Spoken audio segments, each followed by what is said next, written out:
하나님 아버지, 주의 이름 사모하여 이 자리에 모인 주의 권속들, 저희를 긍휼히 여기시고 저희 가운데 하나님 말씀을 들려주시옵소서. 주의 말씀으로 저희를 축복하여 주시옵소서. 주의 뜻을 알게 하시며 주의 말씀 앞에 무릎을 꿇고 순종하는 저희가 되게 하여 주시옵소서. 오늘 하루도 주의 성령과 동행하며 아버지 하나님이시여 주 예수 그리스도 우리 주님과 동행하는 하루가 되게 하여 주시옵소서. 주의 말씀을 듣게 하시며 깨닫게 하시며 또 순종하게 하여 주시옵소서. 감사하며 예수 그리스도 이름으로 기도했습니다. 아멘.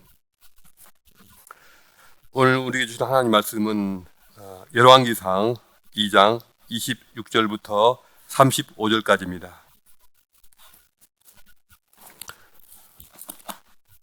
열왕기상 2장 26절부터 35절까지입니다. 같이 읽겠습니다. 왕이 제사장 아비아달에게 이르되 내 고향 아나돗으로 가라.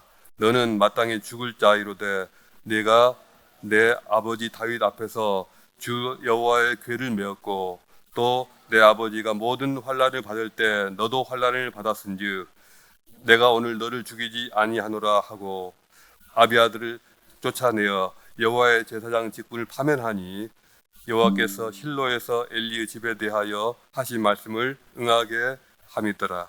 그 소문이 요압에게 들리매 그가 여호와의 장막으로 도망하여 제단 뿔을 잡으니 이는 그가 다윗을 떠나 압살롬을 따르지 아니하였으나 아도니아를 따랐음이더라. 어떤 사람이 솔로몬 왕에게 아뢰되 요압이 여호와의 장막으로 도망하여 제단 곁에 있나이다. 솔로몬이 여호야다의 아들 브나야를 보내며 이르되 너는 가서 그를 치라. 브나야가 여호와의 장막에 이르러 그에게 이르되 왕께서 나오라 하시느니라. 그가 대답하되 아니라 내가 여기서 죽겠노라. 브나야가 돌아가서 왕께 아뢰어 이르되 요압이 이리 내게 대답하더이다. 왕이 이르되 그의 말과 같이 하여 그를 죽여 묻으라. 요압이 까닭 없이 흘린 피를 나와 내 아버지의 집에서 내가 제하리라. 여호와께서 요압의 피를 그의 머리로 돌려보내실 것은 그가 자기보다 의롭고 선한 두 사람을 쳤음이니 곧 이스라엘 군사령관 넬의 아들 아브넬과 유다 군사령관 예들의 아들 아마사를 칼로 죽였습니다. 이 일을 내 아버지 다윗은 알지 못하셨나니 그들의 피는 영영이 요압의 머리와 그의 자손의 머리로 돌아갈지라. 다윗과 그의 자손과 그의 집과 그의 왕위에는 여호와께로 말미암는 평강이 영원히 있으리라. 여호야다가 아들 브나야가 곧 올라가서 그를 쳐 죽이매 그가 광야에 있는 자기의 집에 매장되니라. 왕이 이에 여호야다의 아들 브나야를 요압을 대신하여 군사령관으로 삼고 또 제사장 사독으로 아비아달을 대신하게 하였느니라.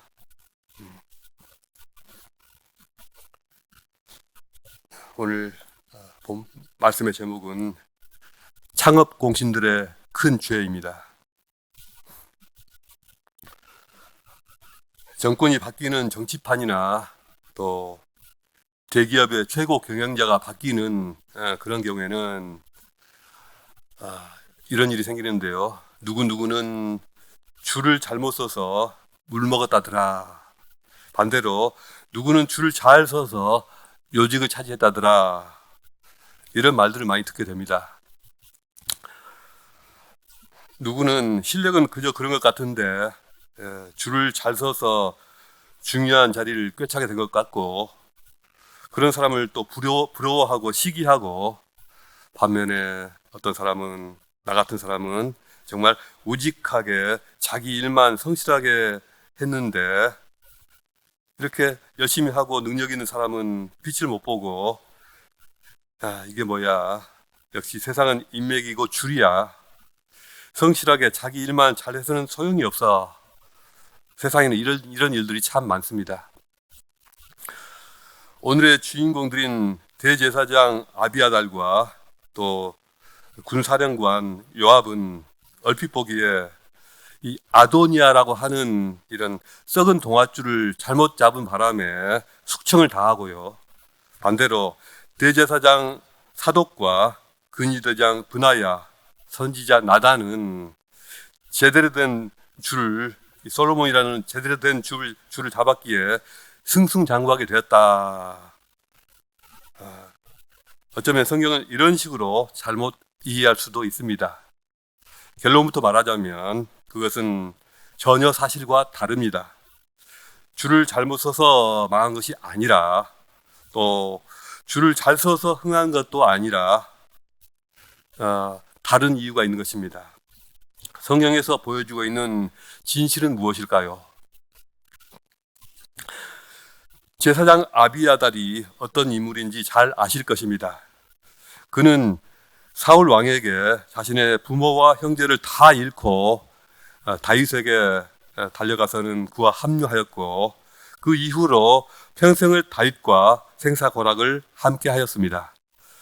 다윗이 왕위에 올랐을 때 이미 대제사장이었던 사독과 더불어서요 공동으로 대제사장이 되었고, 예루살렘에서 제사와 예배를 주관하는 자로서 다윗 왕의 충실한 조력자로 남았습니다.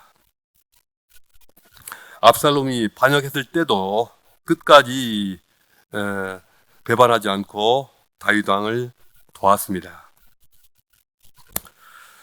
또 요압이라는 인물은요, 다윗 왕의 누나였던 스루야의 아들로서 다윗 왕의 조카뻘이 됩니다. 그러나 아시다시피 다윗이 이새의 늦둥이 막내 아들 아니었습니까? 그러니 그 누나였던 스루야와는 나이차가 상당히 많았던 것 같습니다. 그래서 정작 이 다윗 왕과 그 조카 요압은 나이차가 어땠을까요? 나이차가 별로 많지 않거나 나이가 비슷했거나, 또는 연구자들에 따라서는 요압이 어떻게 왕한테 저렇게 함부로 하느냐, 이런 걸 볼 때 오히려 다윗 왕보다 요압이 더 나이가 많지 않았을까, 이렇게 생각하는 그런 연구자들도 있습니다. 그는 다윗이 광야로 도피하였던 초기부터 다윗과 함께한 것으로 보입니다. 다윗의 주위에는 그 기라성 같은 용장들이 얼마나 질비합니까? 그런데 그들 중에서도 그냥 창검으로 싸우기로 용력으로 하자면은 별로 이렇게 두드러지가 않는데, 그럼에도 불구하고 지휘력과 또 모략이 탁월해서 카리스마도 있고 해서 그 용사들의 수장으로 인정받은 것 같습니다. 물론 나이도 있고요. 이렇게 군인이었던 요압과 제사장이었던 아비아달은 다윗이 도피하던 시기부터 함께하던 사람들로서 이렇게 주로 사울 왕가로부터 냉대와 핍박을 받던 아픔을 처음부터 함께하던 그런 사이였습니다. 그러다가 다윗이 헤브론에서 7년 동안 유다 지파의 왕으로 군림하던 시기가 있었지 않습니까? 그 시기에 바로 이들이 헤브론 조정의 중심 인물이었습니다. 말하자면 이들은 다윗 왕의 이 좌우를 꿰차던 다윗 왕조의 창업 공신들이었습니다. 그런데 이들이 예루살렘에 진출해서도 예루살렘에서 다윗이 모든 이스라엘의 왕위에 올랐을 때에도 헤브론에서 함께했던 사람들끼리 특별한 유대감을 가지고 그들끼리 똘똘 뭉쳤던 것 같습니다. 예루살렘에서 다윗 왕의 주위에 이제 조력자들이 늘어나고요, 인재들이 아주 많아질 거 아닙니까? 사방에서 인재가 모여들겠죠. 그런데 이 헤브론 출신의 이 창업 공신들이 파벌을 이룬 것입니다. 유다 지파라는 혈연과 또 헤브론이라는 지연과 또 이 창업할 때까지의 그 여러 가지 역경을 공유한 그 공통 분모를 가지고서 견고한 파벌이 만들어진 것입니다. 이 창업 공신들은 왕국이 통일된 후에 합류한 다른 지파 사람들과 사이가 별로 좋지 못했던 것 같습니다. 성경에 나타나는 이들의 행동을 보면 요압을 비롯한 이 창업 공신들은 타 지파에 대해서 좀 우위에 서서 유다 지파가 확실한 헤게모니를 갖고 이끌고 나가고 싶어 했던 것 같습니다. 말하자면 그들은 유다 지파 중심주의를 꿈꾸던 헤브론 마피아였습니다. 반면에 선지자 나단과 제사장 사독 그리고 친위대장 브나야라는 이런 인물들은 다윗이 예루살렘에서 왕이 된 이후에 거기서 만난 인물들로서 예루살렘파라고 할 수 있습니다. 예루살렘파입니다. 헤브론파가 있고 예루살렘파가 있는 것이죠. 이들은 혈연이나 지연과는 무관하였고 상대적으로 또 친위대장 브나야와 같은 그런 젊은 인재들이 많았고요. 특정한 지파를 중심으로 뭉치지도 않았고 다른 지파들과의 어떤 연합과 조화를 우선시하는 원칙주의자들이 아니었나 싶습니다. 그리고 가장 무엇보다도 다윗의 왕권을 수호하는 일을 최우선시하는 오직 그것만을 알고 있는 충성파들이었습니다. 아도니아 왕자는 어제 우리가 들었지만 솔로몬보다도 훨씬 나이가 많았다고 하지 않았습니까? 어제 우리 들은 바와 같이 솔로몬과는 자그만치 30살 이상의 나이 차이가 있었다고 하지 않았습니까? 아도니아는 아버지 다윗이 남쪽 광야에서 떠돌 때 거기서 태어나서 그 광야에서 유년기를 보냈고 또 헤브론에서 10대 시절을 보내지 않았나 싶습니다. 성장기의 대부분을 유대와 헤브론에서 보낸 것입니다. 반면에 솔로몬은 어떻습니까? 솔로몬은 늦둥이로 태어나서 예루살렘에서 성장하였습니다. 유다 광야와 이 헤브론의 그 우울하고 폐쇄적인 그런 분위기가 아니라 더 글로벌하고 더 활기차고 더 포용적인 예루살렘의 공기를 마시면서 자란 것입니다. 그렇다면 과연 저 창업 공신들, 이 헤브론파들, 헤브론 마피아들은 다윗의 아들들 중에서 누구하고 손을 잡으려고 했을까요? 당연히 이들은 아도니아 왕자, 자신들과 어린 시절부터 함께 자라고 지내왔던 아도니아 왕자를 자기 편이라고 믿지 않았을까요? 그렇지 않습니까? 이 헤브론파 인사들은 다윗 왕의 명을 무시하고 왕과 충돌하면서까지 자신들의 헤게모니를 뺏기지 않으려고 온갖 짓을 다 했습니다. 그런 일들은 수없이 많았습니다. 사울 왕이 죽고 얼마 동안 두 왕조 사이에 전쟁도 있었지만 사울 왕가의 군대를 이끌고 있던 아브넬이라는 군대 사령관이 자발적으로 다윗 왕에게 투항하면서 바야흐르 왕국의 통일이 눈앞에 다가왔습니다. 바로 그때 다윗 왕의 뜻을 정면으로 거스르면서 또 온 나라의 백성들의 여망에 참을 끼얹으면서 그 아브넬을 암살한 것이 바로 요압이었습니다. 그리고 요압의 동생들도 왕의 뜻을 어기고 그 일에 가담합니다. 왜 그랬을까요? 여러분들 잘 아실 것입니다. 자신들의 정치적인 야심 그리고 개인적인 원한 때문이죠. 또 그 뒤로 압살롬이 반란을 일으켰을 때 왕의 명령을 어기고 압살롬을 죽인 것도 요압이었습니다. 그러자 다윗 왕은 전쟁에서 이겼음에도 불구하고 명령 불복종의 죄를 물어서 요압을 군대 총사령관직에서 해임하고는 놀랍게도 압살롬 군대의 총사령관이었던 아마사를 그 자리에 기용해 버렸습니다. 자, 내란의 여파를 빨리 무마하고 다 용서하고 다 불문에 붙이고 나라를 빨리 통합하려 한 것 같습니다. 그런데 압살롬 반란의 여파로 비그리의 아들 세바가 주도하는 반란이 또 일어났습니다. 이 군대 총사령관 아마사가 여기에 제대로 대응을 못하였습니다. 사람들이 아직 그를 따르지 않습니다. 그러자 다윗 왕은 스루야의 또 다른 아들, 즉 요압의 동생 아비스에게 반란의 진압의 총 책임을 맡겼습니다. 그런데 놀랍게도 아비스가 어떻게 했는 줄 아십니까? 다윗 왕에게 한마디 의논도 없이, 이런 보고도 없이 자기 형인 요압을 불러서 실질적인 지휘를 맡겨버렸습니다. 그러자 요압이 가장 먼저 한 일이 무엇이었을까요? 다윗 왕의 명으로 현직 이 총사령관에 있던 아마사를 만나서 그를 칼로 찔러 죽인 것입니다. 그리고 아마사를 따르던 병력을 모두 자기 군대로 편입해 버렸습니다.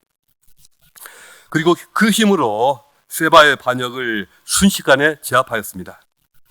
이 사건으로 요압은 다시 한번 자신이 명실상부한 이스라엘의 제2인자라는 것을 온 이스라엘과 또 다윗 왕에게 정말 확실하게 각인을 시켰습니다. 요압은 하나님과 다윗 왕을 섬기는 듯 했지만 사실은 자기 자신의 권력을 위해서 일한 사람이었습니다. 그는 자신이 충분히 그럴 자격이 있다고 믿었던 것 같습니다. 그 뜨거운 광야 시대부터 지금까지 왕과 함께하면서 그 수많은 공을 쌓은 자신이야말로 그렇게 해도 된다고 그렇게 여겼을 것입니다. 그는 밧세바와 우리야 사건을 통해서 다윗 왕의 약점을 속속들이 알고 있었습니다. 그는 다윗 왕의 약점과 어두운 부분에는 너무나도 빠삭했지만 그럼에도 그는 다윗 왕의 위대함과 고결함과 아름다운 성품에는 둔감했습니다. 왜 여호와 하나님께서 다윗 왕을 사랑하시는지, 왜 하나님께서 그에게 복을 주시는지 그는 알지 못했습니다. 하나님께서 어떤 사람을 사랑하시며 또 어떤 인간을 미워하시는지 그는 전혀 무지했습니다. 그는 다윗 왕을 우습게 여겼고 특히 마지막으로 가면 갈수록 자신보다 다윗 왕을 한 수 아래로 믿은 듯합니다. 내가 한 수 위다 이렇게 생각한 것 같습니다. 그리고 이것은 그와 한 배를 탄 다른 사람들도 크게 다르지 않았습니다. 와, 우리 형님 막강하다. 왕도 꼼짝 못하네. 이런 게 아니었나 싶습니다. 그렇게 그들은 다윗 왕을 우습게 여기고 허수아비 취급했습니다. 그래서 이렇게 생각한 것이죠. 자, 역시 차기 왕은 우리가 결정해야 돼. 우리는 그럴 수 있어. 우리한테 그럴 자격이 있어. 우리 손으로 왕을 세워야 돼. 이렇게 믿었던 것 같습니다. 아비아달도 대제사장의 신분으로서 요압과 정치적으로 한 통속이었던 것 같습니다. 그는 광야에서 역경을 함께 겪고 헤브론에서 한 배를 타고 예루살렘에 함께 입성했던 동지들의 그늘에서 한 번도 벗어나지 못했습니다. 그가 대제사장으로서 아도니아를 옹립하는 일에 얼마만큼 주도적이었는지 혹은 소극적으로 참여했는지는 알 수 없습니다. 그러나 그는 그 자리에 끼지 말았어야 했습니다.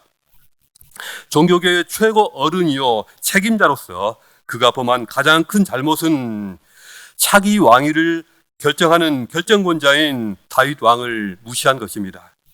그는 다윗 왕에게로 찾아가서 왕의 뜻을 묻고 그의 뜻을 존중하고 받들어야 했습니다.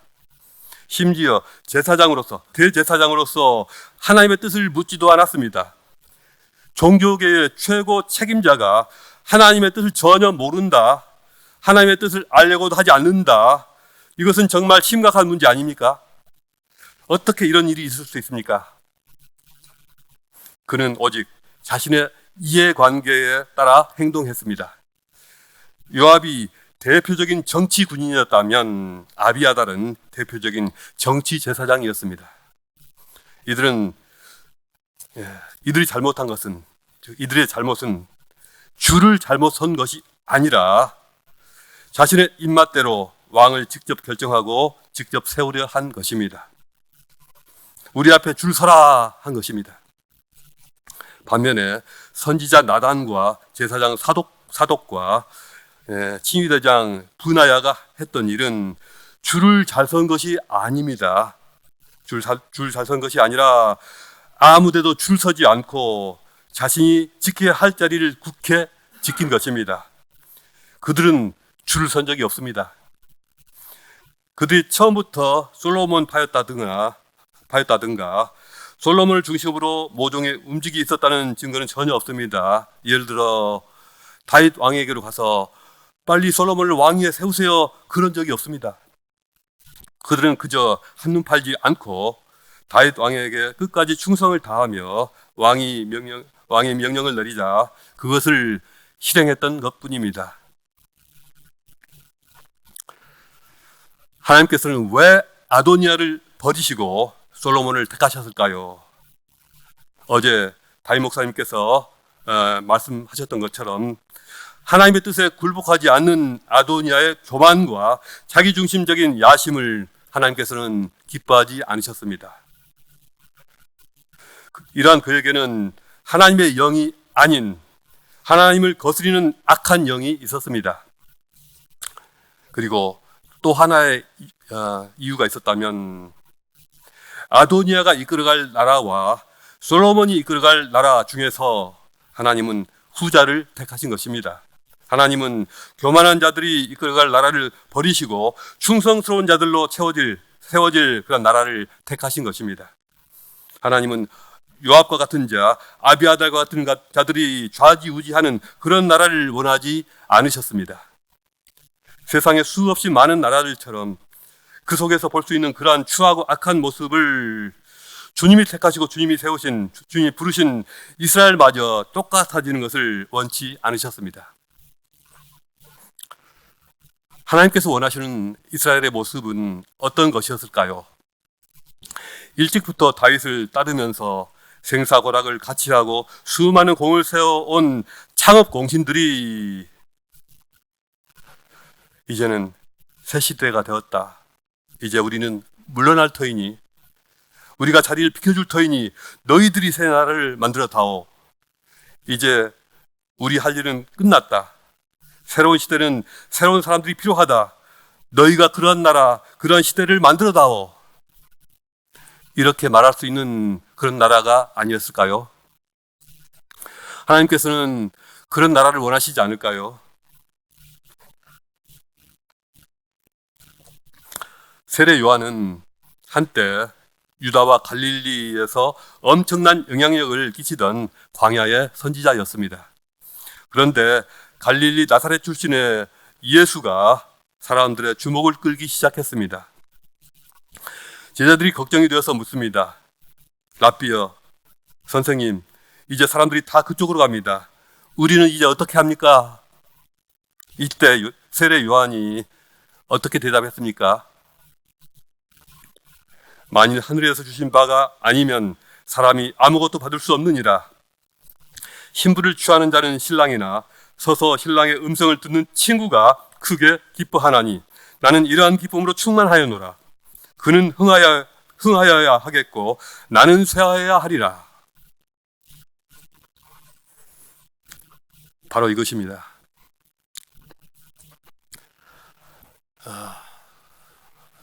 동남아시아에 미얀마라는 나라가 있습니다. 이 나라는 근대에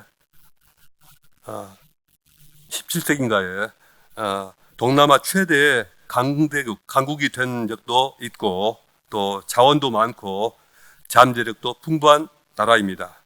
그런데도 2차 대전이 끝난 후 지금까지 한 번도 일어서지를 못하고 있습니다.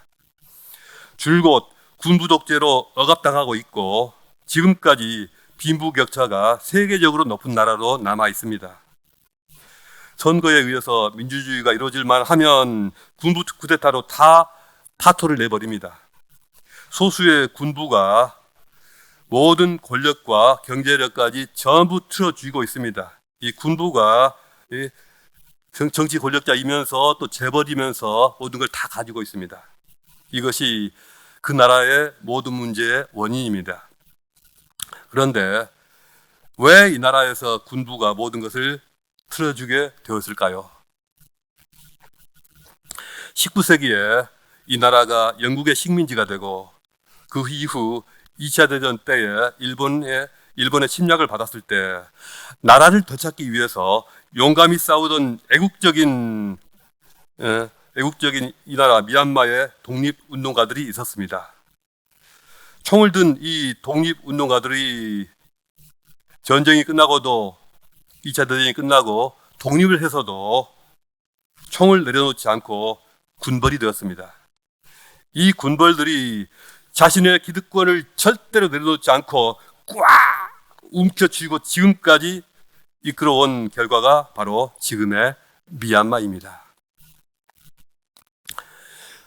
또 일제강점기에 한반도와 만주에서 온갖 고난을 감수해가며 빨치산 투쟁을 적극적으로 펼쳤다고 주장하는 소위 그 빨치산 정신에 투철한 창업공신들이 세운 나라, 지금까지 그 소수의 창업공신들이 빨치산 정신으로 나라의 모든 것을 독점하고 있는 그 나라가 바로 노스코리아, 북한입니다. 이 모두가 창업공신들이 하나님과 역사 앞에서 지은 씻을 수 없는 죄입니다. 심지어 교회에서도 이런 일이 있습니다. 교회를 세운 창업공신이라는 명분을 가지고 불과 한두 사람이 자기 입맛에 맞지 않은 담임 목사를 해임시켜버리고 그 다음에 온 또 다른 담임 목사도 해임시켜버리고 그나마 입맛에 맞는 목사로 세웠다고 합니다. 어찌 이런 일이 있을 수가 있습니까? 하나님 앞에서 이 죄를 어찌 감당하려고 이럴까요?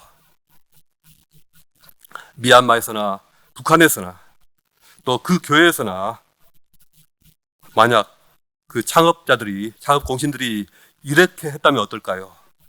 이제 우리 시대는 다 지나갔다. 이제는 우리처럼 생각이 고루하지 않고 더 새롭고 더 역동적이고 더 글로벌하고 더 열려있는 새로운 세대가 나설 차례야. 우리는 모든 것을 내려놓고 뒤로 물러날 거야. 너희들이 해봐.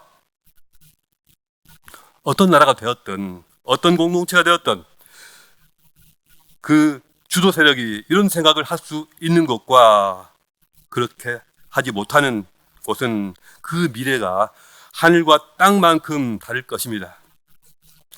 대한민국도 그렇고 호주도 그렇고 이런 생각을 할 수만 있다면 새로운 미래가 열릴 것입니다.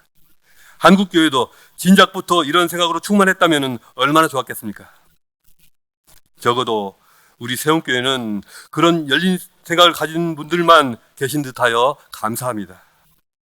주제 넘게 제가 왈가왈부할 그런 일은 아니지만 교회에서 창업공신이라고 할 만한 분들은 한 분 한 분 조용히 퇴장하고 싶어 하시는 것 같은데, 그리고 그 뒤를 잇고 있는 훌륭한 젊은 인재들이 많이 계시긴 하지만 그런 젊은 분들이 지금보다 조금만 더 이만큼만 더 많아졌으면 하는 바람이 있습니다. 그리고 지금 뒷짐지고 있는 젊은 분들이 조금만 더 나서 주었으면 하는 바람이 있습니다. 우리 모두의 바람입니다. 만약 그렇게만 된다면 지금도 우리 교회가 이미 멋지지만 지금보다도 훨씬 더 아름답고 풍요로운 교회로 뻗어나가지 않을까 싶습니다. 이제 새로운 마인드, 새로운 아이디어, 새로운 경험으로 무장한 그런 분들이 자꾸 나타나고 함께하고 참여하는 아름답고 귀한 역사가 우리 세움교회는 물론이고 대한민국과 호주에도 있기를 주님의 이름으로 축복합니다. 아멘. 기도하시겠습니다. 하나님 아버지, 이 교회와 이 나라와 전 세계 수많은 나라들을 긍휼히 여기시고 축복하여 주시옵소서. 그 나라를 이끌고 있는 창업공신들, 지도자들의 마음을 열어주시고 그들이 나라를 잘 이끄는 지혜뿐만 아니라 자신을 내려놓는 지혜도 갖게 하여 주시옵소서. 하나님 아버지, 이 나라 또 모든 교회들에게 아버지 한량없는 은혜도 새 역사가 열어지는 그러한 귀한 은혜를 베풀어 주시옵소서. 아버지 하나님이시여, 오늘 하루 저희가 주의 말씀 안에서 묵상하며 승리하는 주님 안에서 평안을 누리고 기쁨을 누리는 하루가 되게 하여 주시옵소서. 감사하며 예수 그리스도 이름으로 기도했습니다. 아멘. 오늘 주신 말씀 묵상하시면서 자유롭게 기도하시다가 돌아가시겠습니다.